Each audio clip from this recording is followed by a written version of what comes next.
you ready for this? I can't wait. What are you looking forward to? I don't know what I'm looking forward to. I just want to see. Look at this place is huge. It's a giant warehouse in an industrial area of Las Vegas. And what can you possibly have inside? Oh, you're going to see. Let's find out. This is essentially, as I've been describing it, the Apple Store for weed. Right, okay. This is not like the Friendly Stranger on Queen Street West by any stretch. Okay. Okay? Let's do it. Have a look. We started out as kind of the Apple Store model, and that was in 2016 when we first opened here.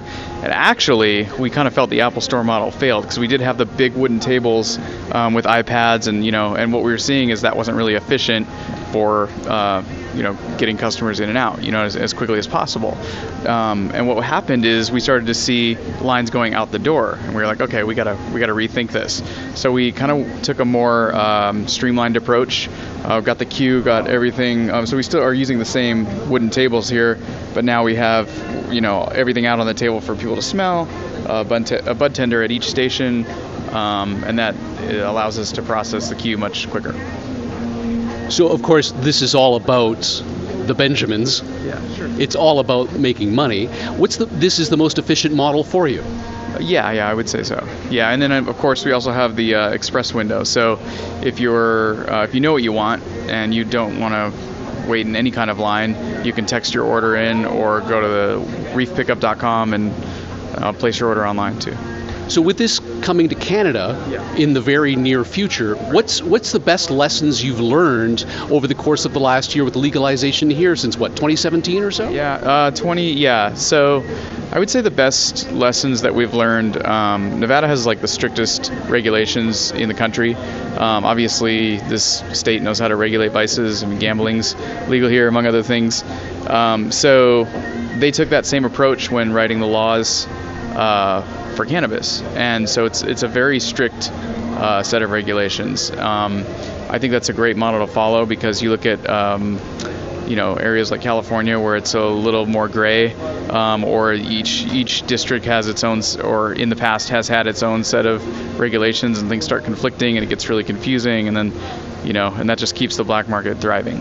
Okay, let's ask about the black market. Sure. So has it eliminated the black market? Has it dealt it a death blow? No. Not at all. Not at all. I mean, I think the black market still thrives, but on the same token, you don't know what you're getting on the black market. So, you just took a tour of our cultivation where you can see exactly how it's grown, and that was an exclusive. I mean, not everyone gets to see that, but my point being, you can see that the plants are in a safe, controlled environment, right?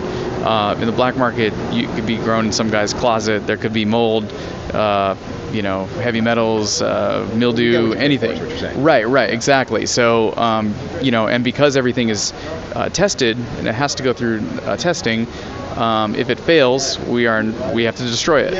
The black market says, put it out. You know what I mean? So you're rolling the dice. All right. Yeah. In Canada, federally, marijuana is legal. Cannabis is legal. In the United States, federally, it's still a restricted substance, correct? Yes. So how many states now are...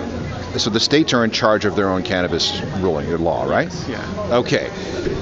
What's interesting is that if you go from Vancouver, so British Columbia, into Washington State, right across the border, both places cannabis is legal, but there's that gray area along the border where the Federal Border Protection Agency can say, no, you're transporting drugs. You're basically upset that you're not going to be able to bring anything home tonight. This is my point. I mean, if you go through Toronto's airport through customs, importing of cannabis materials is illegal because it's a controlled substance, and what are you bringing in? How long before we see some sort of rationalization in some of these laws? I mean, well, the first part is, we want to see the U.S. go federally legal. And when that happens, that's going to open up everything. I mean, there's going to be interstate transporting of cannabis. There'll be companies that supply several neighboring states, you know what I mean? But those walls have to get knocked down first. Doesn't sound like you've got a political climate in this country to make that happen. Well, I mean, I don't know. Both sides of the aisle pretty much agree that cannabis should be legal in some way. I think it's just a matter of everybody kind of getting on the same page and, follow the money. You mentioned the term bud tender. These are not bartenders because we are not selling alcohol here. Yeah, but that's kind of the nomenclature for this crew back here, and everybody's trained in the what strain is going to work for whatever you need it for. I can imagine education is a critical component at this stage. Yeah, it is.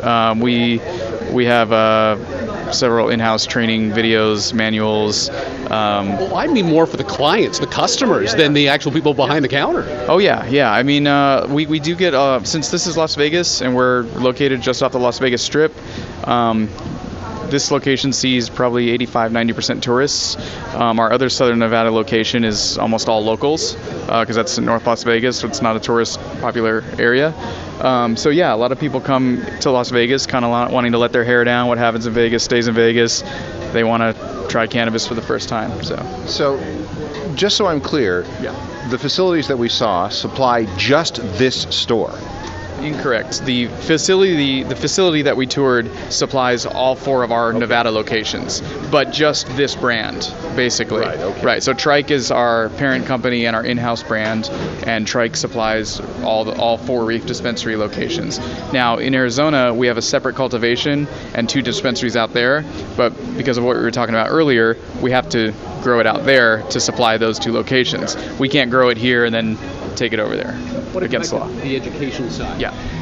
So we're looking at this, and someone who might understand that if you're looking for THC, maybe there's an 18 to 25% THC content in a flower that you would roll and smoke or put in a vaporizer.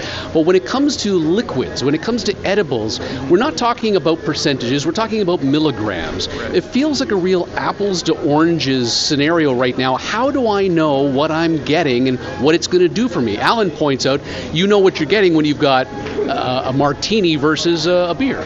Right, and I mean, and how do you know that? Because of years of education, right? So this is new territory, and so educate us. Yeah. So with edibles, for instance, they say the thing you often hear is slow and low, right? Like the Beastie Boys song.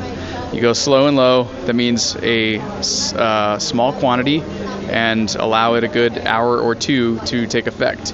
If you feel 5 milligrams doesn't take effect in 2 hours, then maybe have 1 more, and then you'll probably feel something, right? If you have a tolerance, you're a lifetime cannabis user, you might be someone who needs 25 milligrams. You know what I mean? But we always say start low and go slow. Well, it's like me with scotch. I mean, if you were to drink some of my scotch, you'd be on the floor after a glass and a half. Me, I can go 4 and I'm still fine. Right. But with you and your stupid dirty martinis, I've got 1.5 in me, and then you're still standing. So that's edibles, but then we also get into oils and things like that. So what's pretty great about concentrates and vaping the cannabis oil is you're getting much more of a THC percentage. So like with flower, like you said, 18 to 20%, but the rest of it gets destroyed when you burn it, right? All the excess material. Well, with extracts, you're extracting the THC right out of it, so you can get a vape pen that has 85% THC, or right. So you just watch my eyebrows go up. Right. But the thing is you take a lot less to feel it. Like, it's kind of one of those things that you take a hit, you're like, whoa, okay, like that was pretty instant. You know what I mean? Like, because it's going straight to your head. There's nothing blocking the delivery. Whiskey. Exact same thing. I mean, that's going to go right to your head. Right. But I mean, that's also you have to ask yourself the question, like, when you go buy alcohol, are you going to buy Everclear because you want to get the highest high? You know what I mean? I mean, some people treat cannabis like they would treat smoking a cigar, right? So they go for taste, or they go for smell, like a glass of wine, right? You want something that suits the mood and the environment. Absolutely. You mentioned vaporizer pens. Sure. So there's a technology component to this as well. Yeah. So the Trike vape pen runs on a USB-powered battery.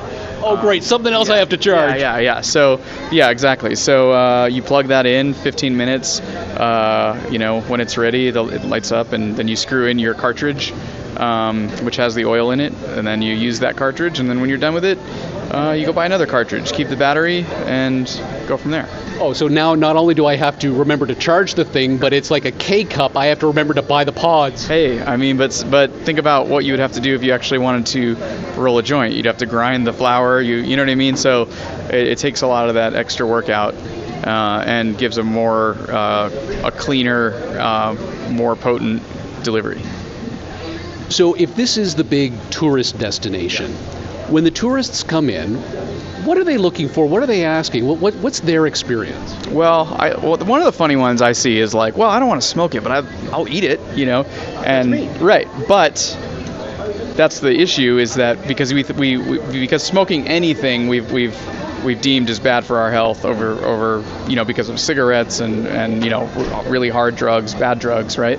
But the problem is because edibles take a long time to hit you, and people and they taste great.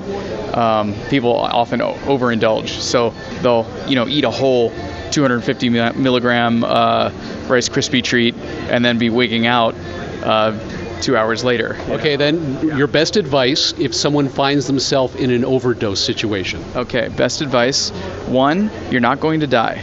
You're not going to die. You may think it. You may think it, but you're just high. You're not going to die. 2, and I can tell you that black pepper has a calming effect. So if you are just smelling black pepper, it for whatever reason just kind of calms your mind. You know, maybe you want to isolate yourself. You know, but just relax and you master your high, basically. The comedian Craig Ferguson says orange juice is a good way to come down. Any truth to that? Haven't tried that one, but you know. What's that look? I'm fine. Listen, does the orange juice have vodka in it? Well, if it's coming from me. Well, okay, then I'll be fine. The other fact is what cannabis does to your personality versus what alcohol does. You know, so alcohol tends to kind of bring out the worst in people in terms of fighting and get. You know the term angry drunk. Right, There's no such thing as an angry stoner. Right. Stoners are chill. You know, they're just tired. They go to sleep. You know what I mean? So it's not. And interestingly, if you talk to our security team, the problems that we have with customers are drunk people. So, which, you know, this is Las Vegas. There's a lot of drunk people that wander in. We're open 24 hours. So any issue that we usually have is someone who's been drinking, not anybody who's smoking, you know. I just want to get this in Yeah. too. This facility produces, what did we say, 600 to 800 pounds Yes. per month? Yeah, 600 to 800 pounds per month, and that services the 4 locations that we have here in Nevada. And how long does it take to go through 6 to 8 pounds per month? 100 pounds per month? Yeah, I mean, I won't say what we're moving out of here monthly, but you know, that can probably give you a good idea of supply and demand. You know.